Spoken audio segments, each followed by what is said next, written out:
ఇక మంత్రి నారా లోకేష్ మాట్లాడుతున్నారు. ఇప్పుడు లైవ్ చూద్దాం. విద్యాశాఖ మంత్రిగా పనిచేసిన వాళ్ళకి డిక్షనరీలో ఏముందో కూడా తెలియదు. ఎందుకంటే కౌన్సిల్లో ఒక వ్యక్తి లేసి ఒక పదం వాడితే నేను అబ్జెక్ట్ చేశా, తీవ్రంగా అబ్జెక్ట్ చేసి వాళ్ళ డిక్షనరీలో దేవుడు అంటే ఏముంది, కూటమి ప్రభుత్వం డిక్షనరీలో దేవుడు అంటే ఏముందో చదివి చెప్తే గతంలో విద్యాశాఖ మంత్రిగా పనిచేసిన వ్యక్తి కనీసం అది కూడా తెలియదు. అంటే డెప్త్కి వెళ్ళలేదండి. ఈరోజు మేము అందరం హర్నిసలు కష్టపడి డెప్త్కి వెళ్తున్నాం. ఎందుకంటే పిల్లలది ఫార్మేటివ్ ఏజ్, సరైన దారిలో పెట్టాల్సిన బాధ్యత మా పైన ఉంది. అందుకే మీరు చూస్తే చాగంటి కోటేశ్వరరావు గారిని అడ్వైజర్గా పెట్టుకున్నాం.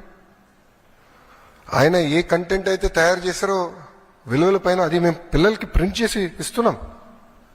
ఇట్లా చాలా సీరియస్గా మేము తీసుకుంటున్నాం, ఒక ఛాలెంజ్గా తీసుకుని పనిచేస్తున్నాం. అది కూటమి ప్రభుత్వానికి ఉన్న చిత్తశుద్ధి.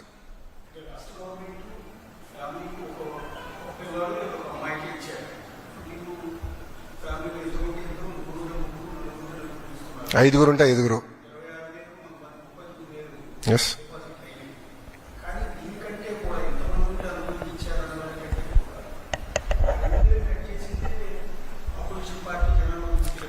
మళ్ళీ వాళ్ళు ఎందుకు ఇవ్వలేదండి? వాళ్ళు ఏదైతే పెట్టారో వాళ్ళు పెట్టిన కండిషన్సే మేము పెట్టాం. మేము కొత్త కండిషన్స్ ఏం తీసుకురాలేదు. గత ప్రభుత్వం పెట్టిన కండిషన్స్ ఏదైతే ఉందో అదే ఫాలో అయ్యాం. ఎలిజిబిలిటీ క్రైటీరియాకి ఎలిజిబిలిటీ అయ్యేదానికి ఏదైతే ఉందో మెకానిజం అదే మేము ఫాలో అయ్యాం. సో వాళ్ళు మమ్మల్ని ప్రశ్నించే హక్కు వాళ్ళకి ఎక్కడుందంట? వాళ్ళు చేయండి మమ్మల్ని ఎట్లా ప్రశ్నిస్తారు? ఇప్పుడు కాంటే వీడియో ఇస్తాను నేను, వాళ్ళ పార్టీకి చెందిన నాయకులు ఎంతమంది పిల్లలు ఉంటే అంతమంది పిల్లలకి ఇస్తానని చెప్పి వాళ్ళు ఇవ్వకుండా మమ్మల్ని ప్రశ్నించి హక్కు వాళ్ళకి ఎక్కడి నుంచి వచ్చిందండి?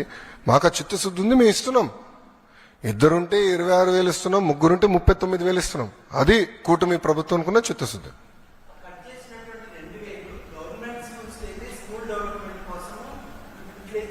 ఎస్, మ్యాక్సిమం లేరు స్వామి, ఐఎమ్ సారీ. నో, ప్రైవేట్ స్కూల్స్ని అభివృద్ధి చేసాక నేను ఇక్కడ లేను. ప్రభుత్వ పాఠశాలల్ని బలోపేతం చేసాక నేను ఇక్కడ ఉన్నా. ప్రభుత్వ విద్యని బలోపేతం చేసాక నేను ఇక్కడ ఉన్నాను. ఆ డబ్బులు ప్రభుత్వ పాఠశాలలకే ఖర్చు పెడతాము.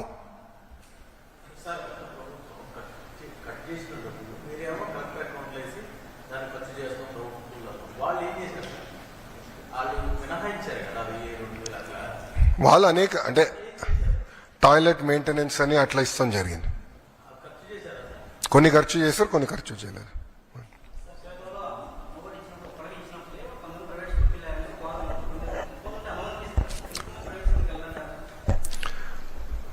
సార్, నేను ఫ్రీ మార్కెట్స్ని బలంగా నమ్మే వ్యక్తిని.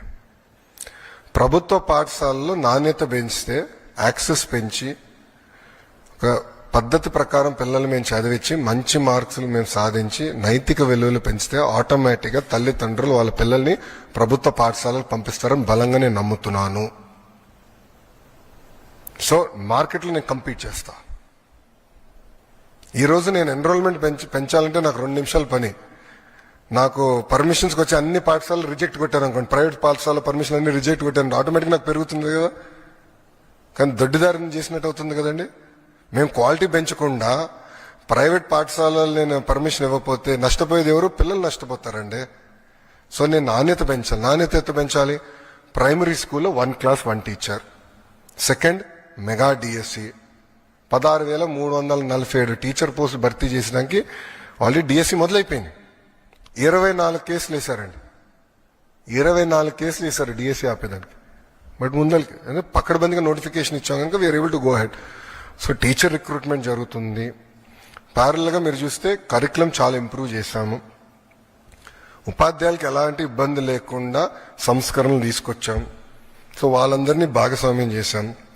ఇంకో పక్కన తల్లిని అంటే తల్లిదండ్రుల్ని, విద్యార్థిని, ఉపాధ్యాయుల్ని ఎంగేజ్ చేస్తూ పేరెంట్ టీచర్ మీటింగ్ కూడా పోయిన సంవత్సరం డిసెంబర్లో పెట్టాం. ఈ సంవత్సరం కూడా జూలై 5వ తారీఖు నాడు మెగా పేరెంట్ టీచర్ మీటింగ్ ఉంటుంది రాష్ట్ర వ్యాప్తంగా. అదేవిధంగా డిసెంబర్లో మళ్ళీ ఉంటుంది. సో గౌరవ ముఖ్యమంత్రి గారు, ఉప ముఖ్యమంత్రి గారు కూడా ఈ కార్యక్రమాల్లో పాల్గొంటారు. ఫీల్డ్కి వెళ్తారు, తల్లిదండ్రులతో మాట్లాడతారు, ఎంగేజ్ చేస్తాం. సో కమ్యూనిటీని కూడా మేము ఎంగేజ్ చేస్తాం జరుగుతుంది. సో నాణ్యత పెంచాలి. క్వాలిటీ పెంచాలి, లెర్నింగ్ అవుట్కమ్స్ పెంచాలి, రిజల్ట్స్ లో పెంచాలి. ఆటోమేటిక్ గా తల్లిదండ్రులు ప్రభుత్వ పాఠశాలకు వాళ్ళ పిల్లలు పంపిస్తారు నేను బలంగా నమ్ముతున్నాను. మేడం గారు చేపెక్కారు ఫస్ట్.